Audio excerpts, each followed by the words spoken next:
Good evening, ladies and gentlemen, dear honorary guests, dear Mr. Ambassador, dear friends and colleagues, dear students. It is a great honor and pleasure for me to introduce tonight's speaker, Professor Jan Blommaert. Professor Blommaert is a distinguished professor at Hellenic American University's PhD program in Applied Linguistics here at the University of Hellenic American University in its Athens campus. Professor Blommaert is also a professor of language, culture, and globalization at Tilburg University and the director of the Babylon Center there. He is the world's most important sociolinguist and linguistic anthropologist of today. He is also one of the rare breed of committed linguists, which means he has looked at cases of inequality and injustice. In particular, he has examined processes of globalization and the type of linguistic, social, economic, and cultural inequality these processes are responsible for.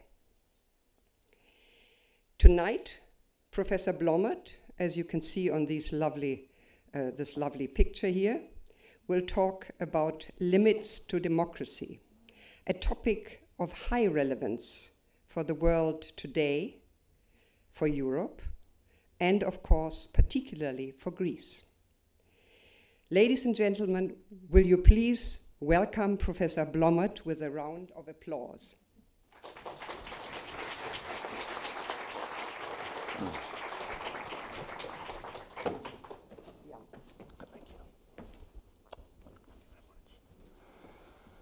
So good evening, Mr. President, Your Excellency, the Ambassador, good friends and students. I mean, getting an introduction like this is always slightly, what shall I say? It throws me off balance in the sense that now I have to live up to expectations that are probably beyond me. But just to fill you in on some details of where I come from. Yes, there is the academic aspect of what I do. And for me, that is not really detached from activities in, let's say, civil society in several places in the world. As outlined by Juliana, very often this involves work with heavily marginalized communities in Africa, increasingly Asia as well, and Europe, even in my own street. And we try to connect a world of knowledge which increasingly tends to be isolated in universities with the streets, with the people who are active in social work, also with the victims of marginalization, and so on. And in that sense, it is easy for me and also very nice to come to Athens. This is the third year that I do a lecture like this, also the third year that I'm active in the PhD program. And I've always, spoken on related issues. Over the past 2 years, I've given lectures that were basically labeled or named how we should speak about the crisis, or how we speak about the crisis and how we should speak about the crisis. Well, now it's another theme, but deeply connected to that. It's the limits of democracy. In the previous 2 years, the mood was relatively gloomy. I mean, the room was always nicely filled, like now. But the general sense that I had when opening up on these particular issues with you was a sense of almost despair. It wasn't really despair. I mean, there was a spirit of action and engagement, commitment, and so on. But at the same time, I had the impression that many of you felt that alternatives were there and were needed, but that they were really very far away. All right, that it would take ages before things would change.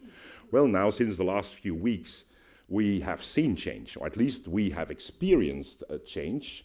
It is evident that a government that has been in action for 4 weeks has not been able to change anything materially in society.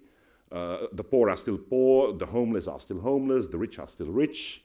Unemployment is still at exactly the same level as 4 weeks ago, 5 weeks ago, right? And it will also take a while before those things will change. But at the same time, all of you, I think, share the experience with me that the immaterial things have changed. The atmosphere has changed, all right?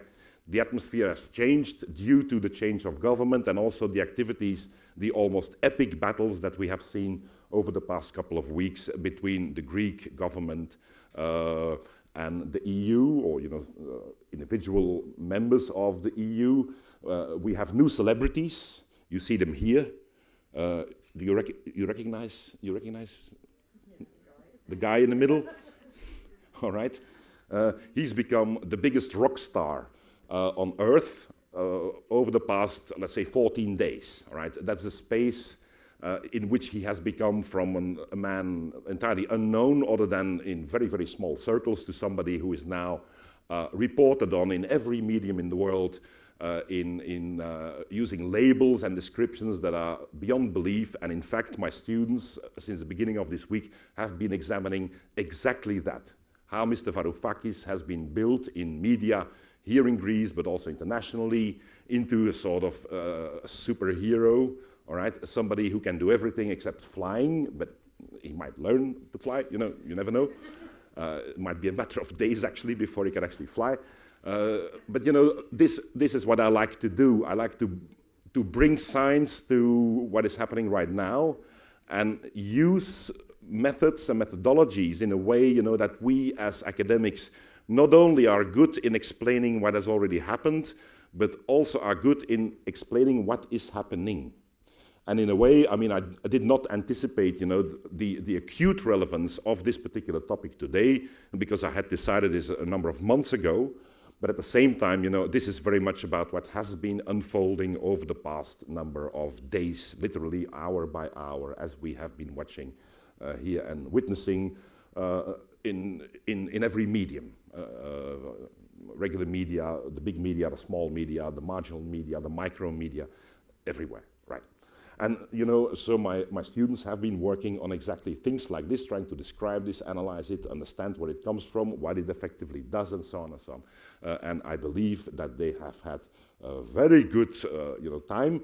And for those of you who want to be active, have nothing else to do over the weekend, tomorrow morning, 10 o'clock, they give their group presentations. You are very welcome, 6th floor in the lecture room here. Everyone is invited. So, limits to democracy. The first thing we need to do, of course, is ask a simple question: what is democracy? And what I'm giving here is just a number of relatively uncontroversial statements, all right, a definition, if you wish, of democracy, but a very basic one that goes back actually to the late 18th century, the Age of Enlightenment, the definition of a mature democracy at that time. And in those days, and still in a way, we believe that a democracy is a system of governance, all right, in which all the interests that affect people ought to be within the orbit of agency of people. So when I'm affected by the prices of fuel, all right, I should be able to decide, or at least have a say in the control over the prices of fuel. So that's an old idea of democracy, that it is the rule by the people on every issue that affects one's lives, okay? And it's relatively uncontroversial in that sense.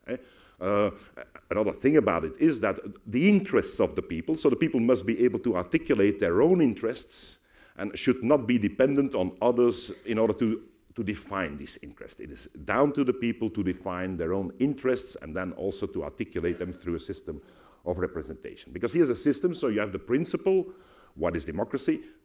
In actual reality, the system in which we live is a system in which we have elected governments. So we have elections, it's very good, in nation states. And these governments are basically responsible for making sure that the fundamental rights and freedoms and interests of the people are being defended, are being guaranteed, and so on and so on. Again, nothing controversial here. If you disagree, you are in trouble, not me. Another thing that we need to keep in mind for what follows is, of course, that we have elections, and we assume, rightly so, that election results define the direction of society, okay? So if you vote for a new government, it means that you expect a change in the way in which your society will be organized by that new government. And indeed, I mean, whenever we have elections, every political party basically says that if you vote for me, everything will be different, all right? There are no parties who say, if you vote for me, everything will stay the same, all right? We will not change anything. That's not what elections are about. Elections are really about redirecting society in new directions, improving all sorts of things, and so on. It's not about status quo, all right? Remember that, because you will see that it affects a number of things that we say. Another thing that we need to keep in mind is, of course, a system, again, of nation-state independence. A state has the right, basically, to define and to decide what happens within the state. We're all independent states, sovereign states, so a government has control over what happens in that country. And when states collaborate, they do that on the basis of negotiated consensus and not interference. So not violence, but negotiated interference. Jesus, I'm anticipating what I'm going to say later. By negotiated consensus. Okay, so we agree, we reach compromises, and that's how we collaborate across states, because the principle of independence, of sovereignty, is absolute. It's a principle that we cannot violate. Now comes the difficult thing. I need to use this and see, it works, yeah. So we have these principles, we have these definitions, and let's now look at a few examples of statements that have been made over the past couple of weeks. I'm not sure whether they are very readable, but I mean, I will, let's say, gloss it for you. This is a statement from EU observers, so I'm not quoting marginal media here. I'm basically very mainstream media, very respectable media. And here, well, this is basically a report on reactions by German Minister Schäuble on statements by Mr. Varoufakis, by the Greek government represented by Mr. Varoufakis. And basically Schäuble says, or at least he refers to somebody else, but he endorses that view, that it's not up to the Greek government to define the minimum wages in Greece. Okay, yeah. So, and he actually says, you know, this should not be an outcome of elections, all right? You've chosen another party, you've elected another government, but that should not have any, let's say, effect on the way in which we're going to set minimum wages in Greece. That is not your issue alone. We need to decide all of that, say, together. And then I don't know if you can read the very last sentence, all right? But here's a very interesting statement, which is not very coherent. So Schäuble said it was an example of why the Eurogroup was completely unanimous on Greece. Greece is a member of the Eurogroup, and Greece disagreed. How can you be unanimous when somebody disagrees, right? But okay, and so we see the camps. There's the Eurogroup, there's Greece, and even if Greece is a member of it, you know, it's the others who basically demand an impact on the volume of the minimum wage in Greece. And that's an unusual move in the sense that, you know, we would assume that it's up to the Greek government to define national policy, including labor policy. But anyway, it's an unusual thing. You will see how it connects to a number of other things. Here's an element from Bloomberg, also from last week, the 17th. And again, you know, it describes the battle, so to speak, in Brussels. And here the interesting thing is the way in which the EU demanded that the new government would not change what had been going under the previous one. So in other words, the EU basically expects election results not to have any difference, right? No difference regarding, let's say, whether you vote left-wing or right-wing or, you know, the center. No difference. We need continuity. And of course, the Prime Minister, the Greek Prime Minister, disagrees. He says, you know, they're expecting the impossible for us. We want an election explicitly on the idea of change, on the idea of discontinuity. And they demand from us continuity. So again, an unusual move, and it's not the only one. Here is somebody who, he's my Minister of Finance. He's not a great friend of mine. Anyway, he said a few days earlier in a radio interview on the Belgian national radio, to be sure, I respect the result of the Greek elections because I'm a Democrat. So it's fine that you elected Syriza. I say, this is great, wonderful, wonderful, wonderful. But there is another reality, that Greece is part of a system of arrangements that need to be followed regardless of which government is in power, okay? So again, whether you vote left or right, doesn't really matter, okay? Because Greece is within a system of arrangements that simply needs to be continued. Now, here's a little problem. Van Overveld or Schäuble are elected, okay, they're elected leaders, but not in Greece. All right? Van Overveld is elected in Belgium, Schäuble in Germany, and they make statements about Greek arrangements and the way in which the Greek government ought to, let's say, act and ought to develop a view and an implementation plan and so on, as if they were elected here, but they're not. So here's the problem of legitimacy, and I will also return to that one. It's not unusual, and Ambassador, you must forgive me, but your Prime Minister, a man I respect highly, I work in his country, a little bit earlier, a couple of years ago, and I don't know if you remember, one of the previous governments at one point, so we had the implementation plan, and he wasn't happy with it, and he considered a referendum, all right? So he said, well, maybe we do a referendum in Greece and see whether the Greek population is happy with it or not. Very, very soon, all sorts of leaders from other nation states in Europe, member states of the EU, were very quick to say, hey, Greece should not do that. And here is a statement by the Prime Minister of the Netherlands in his local parliament in Den Haag on this issue. And he basically said that he will do everything. He will do everything in order to make that referendum impossible. Right. Now, here again, Mr. Rutte is elected in the Netherlands, not in Greece, so I don't actually see how he has leverage in order to prevent a referendum. The more so that a referendum is an eminently democratic instrument. It's a very old instrument of direct, let's say, of direct democracy, right? So what's wrong with a referendum? What's wrong with asking the people whether they agree or not? Well, here was the Prime Minister of another country saying that he would make sure that the Greeks would not have that referendum. All right. All sorts of difficulties. Another one here, so here's The Economist. This is a sort of general statement, again from a few years back. It's a general thing about how the EU was about to handle the crisis, the austerity issues, all right, the budget, say, crisis, the stability of the euro. And if you read it very clearly, if you read it very quickly here, so what it actually says is, instead the Eurozone would have to start moving towards greater pooling of sovereignty.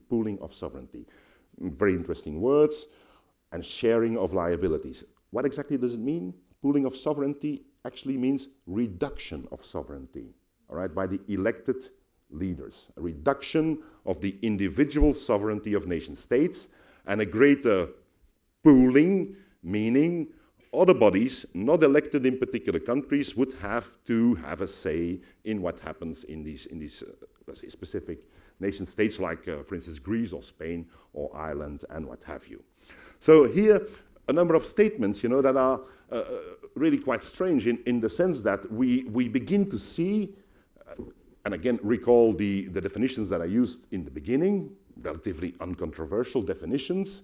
But if you now look at the statements that we reviewed in terms of the definitions that we used in the beginning, we see a curious view on democracy, all right, involving very important issues of a fundamental, let's say, element in democracy and within the EU, which is the national sovereignty, all right? So we see that there are all sorts of people who believe that they have a right to interfere in the internal affairs of another nation state. Now, if you read, the EU treaty and so on, it's not all that clear, but the first articles of the EU treaty make it very, very clear, that that can only be done on the basis of mutual respect, negotiation, and so on, not on the basis of, let's say, interference, or on the basis of, let's say, pressure. There's no way you can do that. And so here is a shady area, a strange new discourse on democracy, which also involves a number of statements on the scope of national governance. So what can a national government actually do? What is the scope of its agency.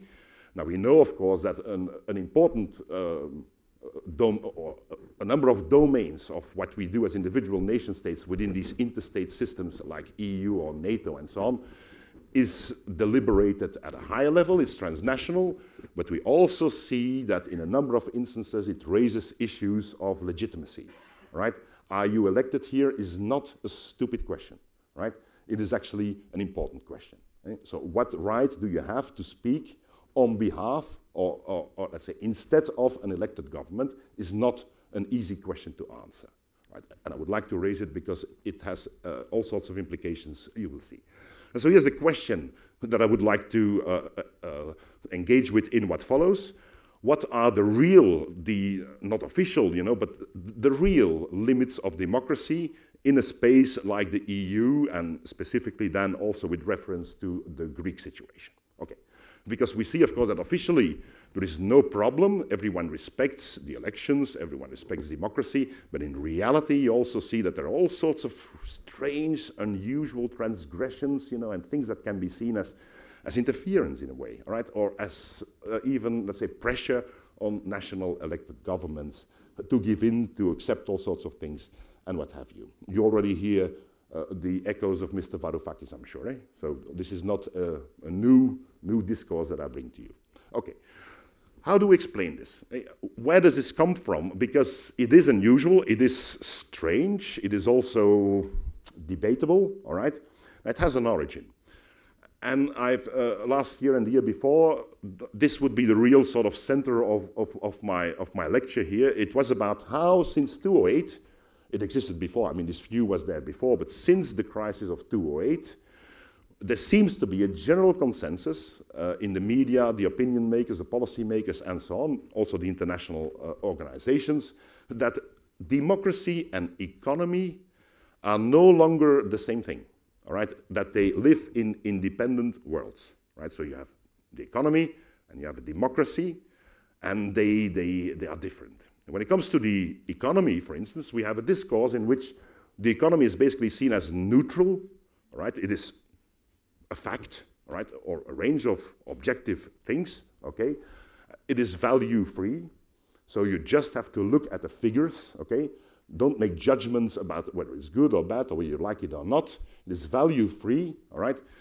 It responds not to the laws of democracy, but to universal laws that are basically defined by markets. Now, who are the markets? All right, by markets. It is beyond individual agency. It's a big thing, you know, that moves around in the world, and I have no impact on it. All right? You have no impact on it. So it is beyond individual agency. It has its own rules, so it's inevitable, and it is not an intellectual domain, and I will explain that. It's not a domain in which you need to be an intellectual in order to have a debate, because there are no debates. Why? Because there are no theories, there are universal laws, right? So you can raise all sorts of objections, but you cannot change a universal law. As a consequence, the economy doesn't need a government, a democratic government, it needs management. Not by elected politicians who might be lawyers or who might be, I don't know what, surgeons, might be professors of African linguistics, okay? No, it needs to be managed by experts. And the experts, of course, are then, let's say, the professional people in the economy, bankers or entrepreneurs, or, you know, that sort of highly qualified specialists. Okay. Now, this leads to a view of democracy. So here's a first limit. So what is democracy then? Well, democracy is everything, but not the economy, all right? So a democracy has a way of affecting everything, but not the economy, because the economy has its own laws, etc., is what I just, let's say, described, right? These two live in independent worlds, so they are basically two planets that obey different rules, but there is a relationship between the two, a relationship of dependence. So they're not equals, all right? So they're not equivalent. There is a relationship of dependence between the two, and we can actually, let's say, visualize it in this way. You have the economy, you know, the facts, the figures, and you have the human beings in the democracy, in the parliaments. Now, who are the markets? The markets are rating bureaus, for instance, okay? Rating bureaus, you're familiar with that, the ratings. they're investors and shareholders, the real people, right, who are the agents in a democracy, well, the institutions, democratic institutions, national parliaments, local councils, and what have you. They are what we call society, right? Us. They are workers, the unemployed, the young and old, male, everyone, all right? So society is everyone. So here we are. These two live now in very different worlds, but there is a relationship between the two, and the relationship is one of dependence, okay? So if you need to make a choice between the two, the most important one is the economy. A couple of years ago, I was in a debate, a big public debate, a little bit like now, with a previous Belgian Prime Minister, Jean-Luc Dehaene. He's the guy who signed the Maastricht Treaty for Belgium, right, on behalf of Belgium. An important man who has built his career. He came from a trade union sort of background, so he built his career, let's say, from civil society, and his career was all about parliamentary democracy. So he became a very important man through these two mechanisms. Now, in this debate, in the meantime, he had retired as a politician, he had become a banker, so he had become the chairman of the board of a former state-owned bank, which was in deep trouble. And during that debate, all of a sudden, he says, we need to have the boldness to question our system of democracy. And I was, what? Yes, because democracies are way too slow. Billions of euros can be moved within nanoseconds from here to Singapore, from there to Dubai, and so on, right? And what can a democracy do? Well, they can convene a parliamentary committee, an investigation, call an investigation. 6 months later, there's a report, maybe a new law, and by that time, you know, it's 120, let's say, billion that has shifted from here to there. We're way too slow, and we must admit that a new government ought to think about ways in which the slowness of democracy might be replaced by the speed of management. Right? So here's a former prime minister, right? A man whom I believe to be an honest Democrat, or at least he had been an honest Democrat. I had a very high opinion of his.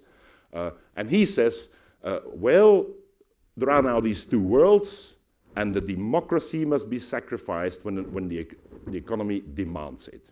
So, two worlds, but not equal worlds. And there's a clear relationship between the two that also explains why, for instance, in the context of the past few weeks, leaders all over Europe expressed graver concerns about the response of the markets. So we were really afraid about how the markets would react to a victory of Syriza, for instance, than the response of the people, right? So the response of the people is one issue, but the really important issue is the response of the market. And that's where you see the hierarchy, the new hierarchy between these two bodies, and I've outlined how they work. That's not the end of the story. That's actually, we're only halfway, because here is a crisis environment. We are landed with an economic huge problem. You know, the Eurozone is in deep trouble.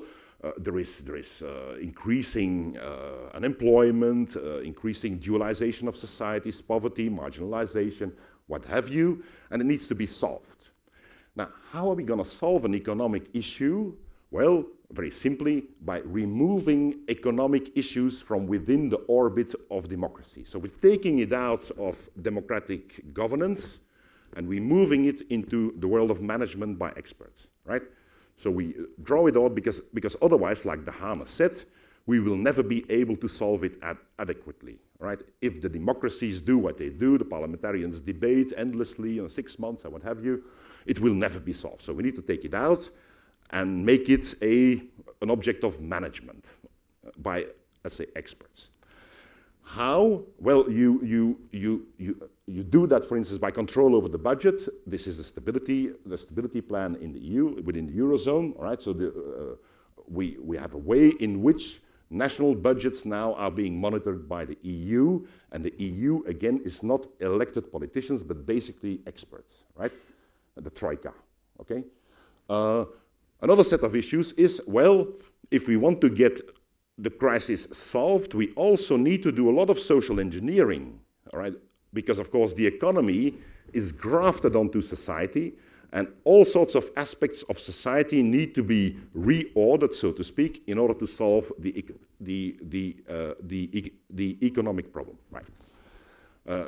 For instance, unemployment is inevitable, so we need to lay off people, we need to reduce the minimum wages, we need to reduce the pensions, we need to increase the costs of rent, of social housing, etc., etc. You know, all sorts of interventions need to be done in society, basically social engineering. We need to change the structure of society, hence the notion of structural reform. Right? You can read that in almost every document. Structural reforms are necessary, and those are the reforms. Right? So what we see effectively is, and now looking back at effects, that an economic problem is basically addressed by creating a social problem, right? Or a range of very big social problems. It's a clear upshot here in Greece, but also elsewhere, right? And this is what we call austerity.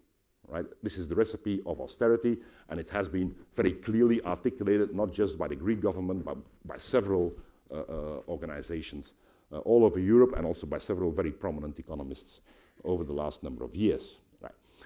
And then something happens in Greece. I'm sure you were there, right? Something happens. Were you there? You were not there. Don't lie, I can see you.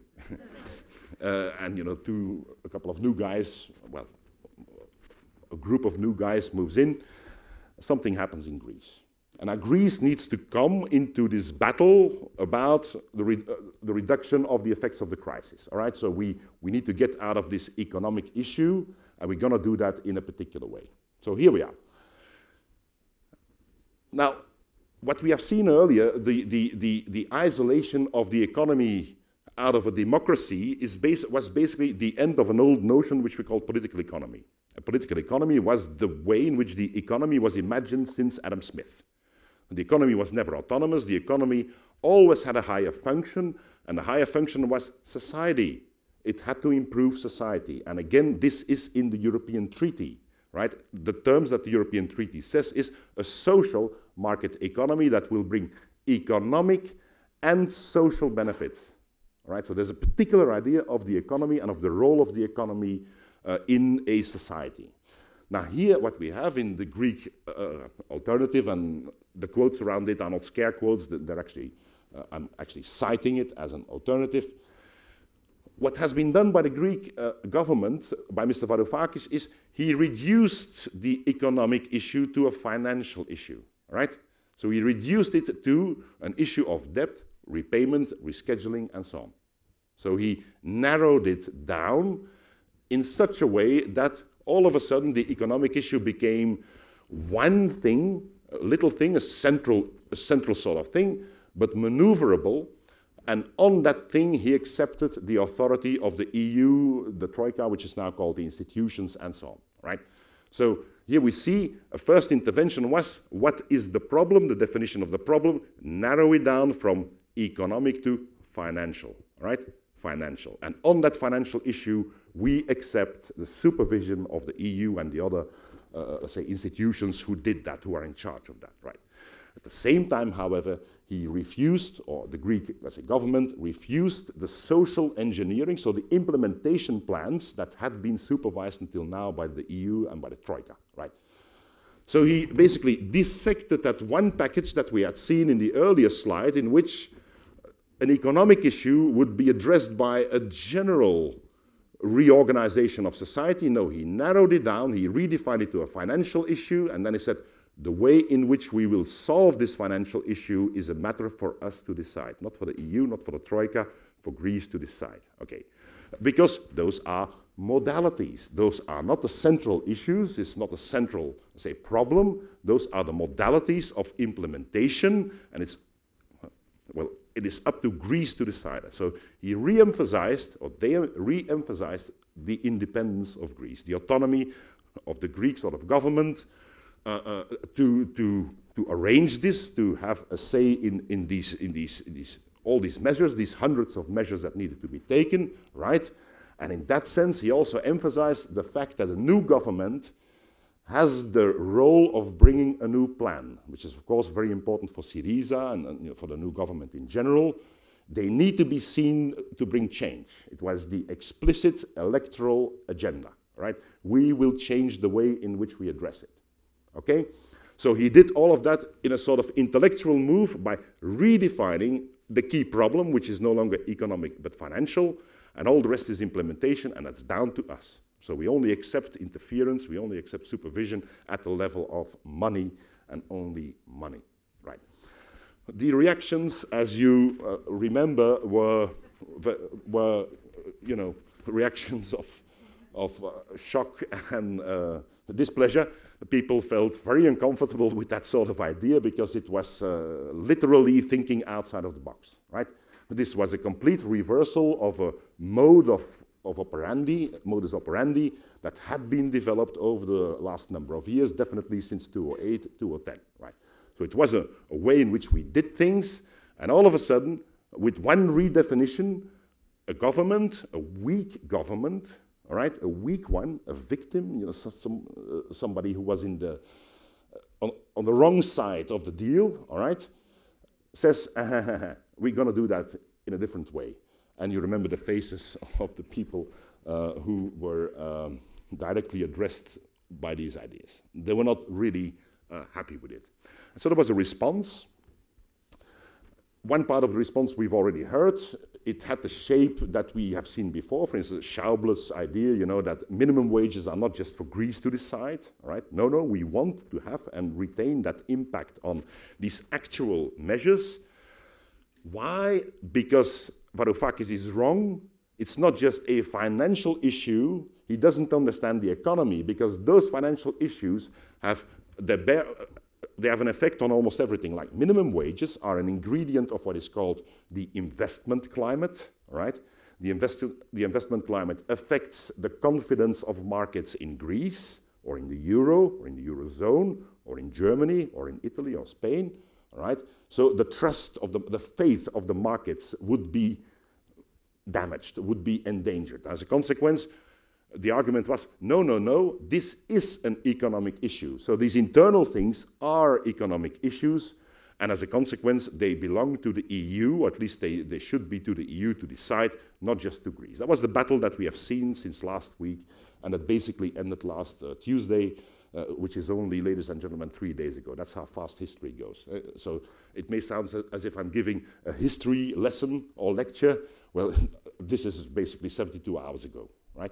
And that's how fast it goes. And we're in a very different universe already right now, but that's how fast it goes.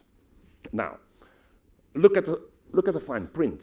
So basically people like Schäuble said, no, this is not for the Greeks to decide.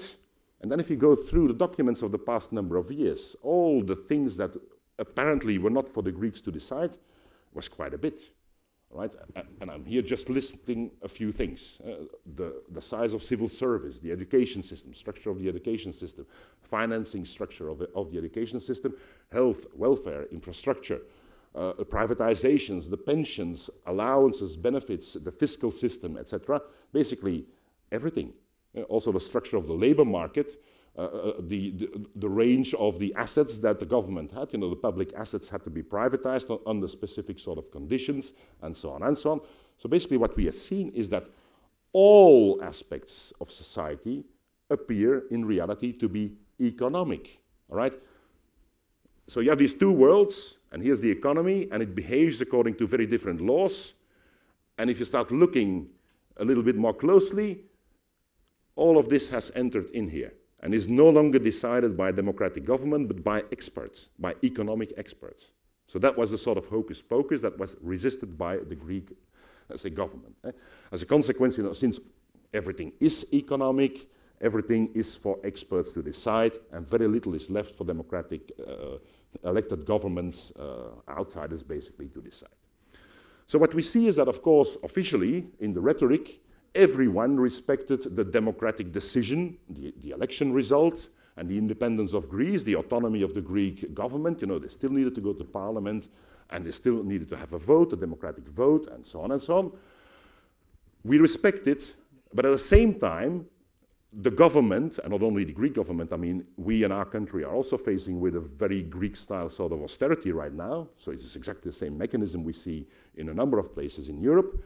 The Greek government has, in fact, no sovereignty regarding most areas of governance, right? Most areas of governance were basically defined by others. And by the way, I mean, I don't know if you, I know that my students have followed this very, very closely over the past number of days, but maybe the other people, I don't know if you've seen the letter by Christine Lagarde, you know, the director of the IMF, in response to the Greek proposal, a letter to the Eurozone. It's a really interesting letter. I mean, I'm a discourse analyst, so this is what I do. It starts by saying, well, you know, of course, we welcome the Greek efforts that they have promised in the field of anti-fraud policy, the restructuration of the tax system and so on, anti-corruption, absolutely great. But at the same time, the letter by Varoufakis is basically full of vague and general promises. It lacks detail. It lacks detail on the restructuration of the labor market, the fiscal, etc. It lacks detail. So apparently, detail, i.e. fully drafted bills, have to be submitted to the IMF rather than to Parliament, right? And then the IMF will see whether they're okay. This is the reality. Okay? And this is a tradition that has clearly been established. And Lagarde complains about the fact that, you know, this is inadequate. You know, the letter by the Greek government is not enough. It doesn't contain any details. So how can we say whether it's good or not? Those are just promises. While, of course, the response from the Greek say government, well, at least Varoufakis, was, we will bring the details to Parliament, because that's where they belong. The drafted bills will first go to Parliament and then to the IMF or to the EU. After 4 months, you will have the opportunity to inspect it. Right? So the Greek government, in fact, in reality, had hardly any domain of agency anymore. And again, this was resisted. Why? Because all of these areas had been absorbed into the economy, right? They had been redefined as economic issues. Everything had become an economic issue, right? And of course, as we have seen, the economic issues are not ruled by elected leaders. They are ruled by experts, they are ruled by the markets, they are ruled by the universal laws of the economy, right? Also governed by facts, not by values. So let's not be too ethical about it. You know, the brutal facts, right? At some point, I think it was yesterday or the day before yesterday, my wife saw it. There was an interview with a senior economic advisor to Angela Merkel on BBC, right? I haven't seen it myself, so this is a second-hand sort of report, but there was a question. So the BBC reporter apparently didn't really like this man, right? And there was a question like, yeah, but you know, people are hungry in Greece. People are sleeping out on the streets, okay? Surely a government needs to do something about that. And the answer was, sure, if they have the money for it, right? So no ethics, no values, sheer facts and figures, right? So this is a value-free politics, okay? And it is a discourse that we have grown accustomed to, and we stopped being affected by it. I mean, we stopped being shocked by it, but at the same time, when it is exposed now, with an entirely different sort of discourse next to it, it becomes really strange, all right? It becomes weird, unusual, as I said before. Now, what is the role of the national government? So, okay, you still have a national government. It has very little actual say in what goes on in society. What is the real role? The real role is repression. So you bring the right police out in the streets and you make sure that dissidence is absent. You are familiar with these images, of course, and isn't it interesting that, you know, since 4 weeks you don't see riot police anymore, hardly any riot police in the streets anymore, not even last night when there was a riot a few blocks away from here, right? So this used to be the role, or at least this was the preferred and selected role of governments all over Europe, repression. And you see that in Spain, you have the famous gagging law in Spain. So if you protest against these measures, you are likely to be severely punished. All right. So here's the key question, and I'm going to conclude. Until recently, not too long ago, we used to see the economy as an ingredient of society. It was an element of society, and it had to be ruled politically. Okay? So who organized the economy? It was elected governments, and it had to be ruled not just on the basis of, let's say, facts, but also on the basis of values like equity, equality, justice, fairness, and so on. Right? So this is the old idea of the economy that we had, still have, and like to have. Or at least many of us like to have this idea of the economy, that the economy has a higher purpose, a higher goal, not just to make a number of people rich, but to improve the state of societies. It is also in the European Treaty, right? Now, however, over the past handful of years, and this is the big shift since 2008, it's exactly the opposite. Society has been absorbed in the economy, and society can no longer be ruled ethically, politically, so these values are no longer important. So if people are dying in the streets, sorry, you know, if they have money, they can feed them. If they have no money, too bad, right? Note, by the way, so on the one hand, you have a sort of anti-ethical, say, stance, the one I described, while at the same time, especially in the media, the discourse on Greece, on Spain, and other places is heavily moralized, right? It's heavily moralized. It's about the Greeks being lazy, being irresponsible, right? Being nasty, right? Being arrogant, being bullies, actually. Varoufakis was a bully in Brussels. Eh? He called other ministers stupid. Imagine. Eh? So a very moral discourse on the one hand, while the bottom line is explicitly one without ethics, purely driven by the facts, by the figures, by the statistics, and so on and so on. Another thing that we see is that, of course, if you follow this logic, the logic that I described with Van Overveld and Schauble and the others, that elections really don't matter anymore, right? So the logic, if we are simply to continue what has been decided a number of years ago, why on earth would we vote? Why on earth would we vote for a particular party, knowing that it doesn't matter? So here's a serious sort of mobilization issue for democracies in Europe. What is the value of elections, all right?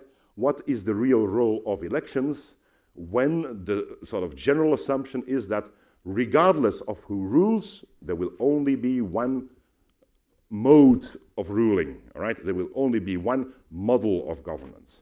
Serious issue, let's say, for democracy.